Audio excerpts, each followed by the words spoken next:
Chapter 21. Ahab covets Naboth's vineyard. It happened after these things that Naboth, the Jezreelite, had a vineyard, which was in Jezreel, hard by the palace of Ahab, king of Samaria. Ahab spoke to Naboth, saying, "Give me your vineyard, that I may have it for a garden of herbs, because it is near to my house, and I will give you for it a better vineyard than it. Or if it seems good to you, I will give you its worth in money." Naboth said to Ahab, "May Yahweh forbid me that I should give the inheritance of my fathers to you." Ahab came into his house sullen and angry because of the word which Naboth the Jezreelite had spoken to him. For he had said, "I will not give you the inheritance of my fathers." He laid himself down on his bed and turned away his face and would eat no bread. But Jezebel, his wife, came to him and said to him, "Why is your spirit so sad that you eat no bread?" He said to her, "Because I spoke to Naboth the Jezreelite and said to him, 'Give me your vineyard for money, or else, if it pleases you, I will give you another vineyard for it.' He answered, 'I will not give you my vineyard.' Jezebel his wife said to him, 'Do you now govern the kingdom of Israel? Arise and eat bread, and let your heart be merry. I will give you the vineyard of Naboth the Jezreelite.' So she wrote letters in Ahab's name, and sealed them with his seal, and sent the letters to the elders and to the nobles who were in his city, who lived with Naboth. She wrote in the letters, saying, 'Proclaim a fast, and set Naboth on high among the people. Set 2 men, base fellows, before him, and let them testify against him, saying, "You cursed God and the king." Then carry him out, and stone him to death." Jezebel's plot. The men of his city, even the elders and the nobles who lived in his city, did as Jezebel had sent to them, according as it was written in the letters which she had sent to them. They proclaimed a fast, and set Naboth on high among the people. The 2 men, the base fellows, came in and sat before him. The base fellows testified against him, even against Naboth, in the presence of the people, saying, "Naboth cursed God and the king." Then they carried him out of the city, and stoned him to death with stones. Then they sent to Jezebel, saying, "Naboth has been stoned, and is dead." It happened, when Jezebel heard that Naboth was stoned and was dead, that Jezebel said to Ahab, "Arise, take possession of the vineyard of Naboth the Jezreelite, which he refused to give you for money, for Naboth is not alive, but dead." It happened, when Ahab heard that Naboth was dead, that Ahab rose up to go down to the vineyard of Naboth the Jezreelite, to take possession of it. Elijah denounces Ahab and Jezebel. The word of Yahweh came to Elijah the Tishbite, saying, "Arise, go down to meet Ahab, king of Israel, who dwells in Samaria.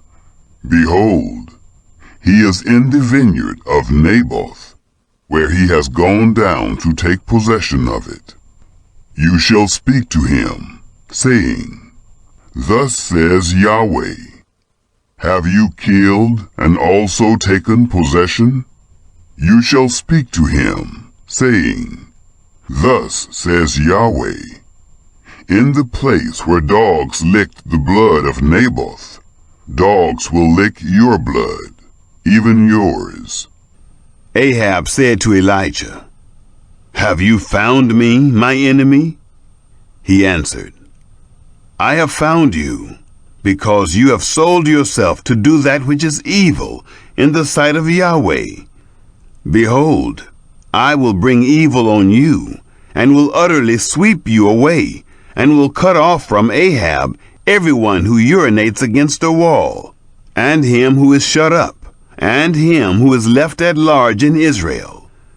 I will make your house like the house of Jeroboam, the son of Nebat, and like the house of Baasha, the son of Ahijah, for the provocation with which you have provoked me to anger, and have made Israel to sin. Yahweh also spoke of Jezebel, saying, The dogs shall eat Jezebel by the rampart of Jezreel. The dogs will eat he who dies of Ahab in the city, and the birds of the sky will eat he who dies in the field. Ahab's repentance. But there was none like Ahab, who sold himself to do that which was evil in the sight of Yahweh, whom Jezebel his wife stirred up. He did very abominably in following idols, according to all that the Amorites did, whom Yahweh cast out before the children of Israel. It happened, when Ahab heard those words, that he tore his clothes, and put sackcloth on his flesh, and fasted, and lay in sackcloth, and went softly. The word of Yahweh came to Elijah the Tishbite, saying, See how Ahab humbles himself before me? Because he humbles himself before me, I will not bring the evil in his days, but in his son's days will I bring the evil on his house. Chapter 22. Ahab and the false prophets. They continued 3 years without war between Syria and Israel. It happened in the 3rd year that Jehoshaphat, the king of Judah, came down to the king of Israel. The king of Israel said to his servants, You know that Ramoth-Gilead is ours, and we're still, and don't take it out of the hand of the king of Syria. He said to Jehoshaphat, Will you go with me to battle to Ramoth-Gilead? Jehoshaphat said to the king of Israel, I am as you are, my people as your people, my horses as your horses. Jehoshaphat said to the king of Israel, Please inquire first for the word of Yahweh. Then the king of Israel gathered the prophets together, about 400 men, and said to them, Shall I go against Ramoth-Gilead to battle, or shall I forbear? They said, Go up, for the Lord will deliver it into the hand of the king. But Jehoshaphat said, Isn't there here a prophet of Yahweh, that we may inquire of him? The king of Israel said to Jehoshaphat, There is yet one man by whom we may inquire of Yahweh, Micaiah, the son of Imlah. But I hate him, for he does not prophesy good concerning me, but evil. Jehoshaphat said, Don't let the king say so. Then the king of Israel called an officer and said, Quickly, get Micaiah, the son of Imlah. Now the king of Israel and Jehoshaphat, the king of Judah, were sitting, each on his throne, arrayed in their robes, in an open place at the entrance of the gate of Samaria. And all the prophets were prophesying before them. Zedekiah, the son of Chenaanah, made him horns of iron, and said, Thus says Yahweh, With these you shall push the Syrians until they are consumed. All the prophets prophesied so, saying, Go up to Ramoth-Gilead and prosper, for Yahweh will deliver it into the hand of the king. Micaiah prophesies against Ahab. The messenger who went to call Micaiah spoke to him, saying, See now, the prophets declare good to the king with one mouth. Please let your word be like the word of one of them, and speak good.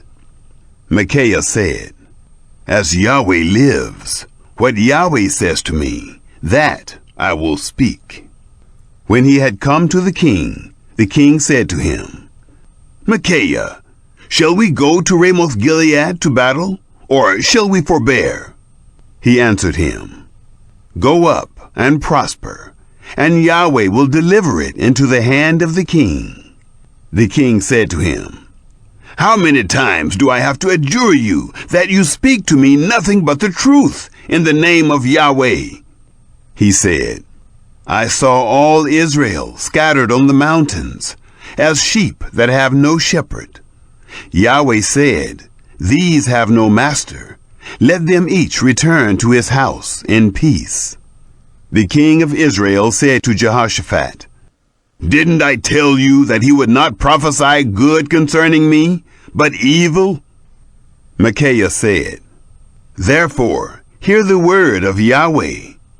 I saw Yahweh sitting on his throne, and all the army of heaven standing by him, on his right hand and on his left. Yahweh said, Who shall entice Ahab, that he may go up and fall at Ramoth-Gilead? One said one thing, and another said another. A spirit came out and stood before Yahweh and said, I will entice him. Yahweh said to him, How? He said, I will go out and will be a lying spirit in the mouth of all his prophets. He said, You will entice him, and will also prevail. Go out and do so. Now therefore, behold, Yahweh has put a lying spirit in the mouth of all these your prophets, and Yahweh has spoken evil concerning you. Then Zedekiah, the son of Chenaanah, came near, and struck Micaiah on the cheek, and said, Which way did the Spirit of Yahweh go from me to speak to you? Micaiah said, Behold, you will see on that day, when you go into an inner room to hide yourself. The king of Israel said, Take Micaiah, and carry him back to Ammon, the governor of the city, and to Joash, the king's son. Say, Thus says the king, Put this fellow in the prison, and feed him with bread of affliction, and with water of affliction, until I come in peace. Micaiah said, If you return at all in peace, Yahweh has not spoken by me. He said, Listen, all you people. Ahab killed at Ramoth-Gilead. So the king of Israel and Jehoshaphat, the king of Judah, went up to Ramoth-Gilead.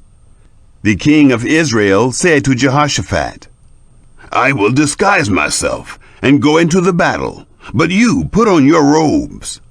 The king of Israel disguised himself and went into the battle.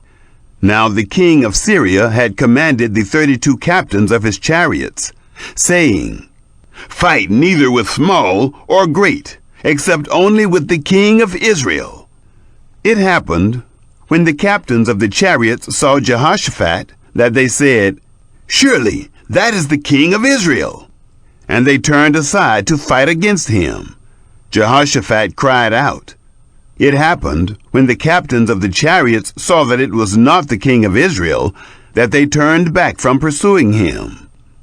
A certain man drew his bow at random, and struck the king of Israel between the joints of the armor.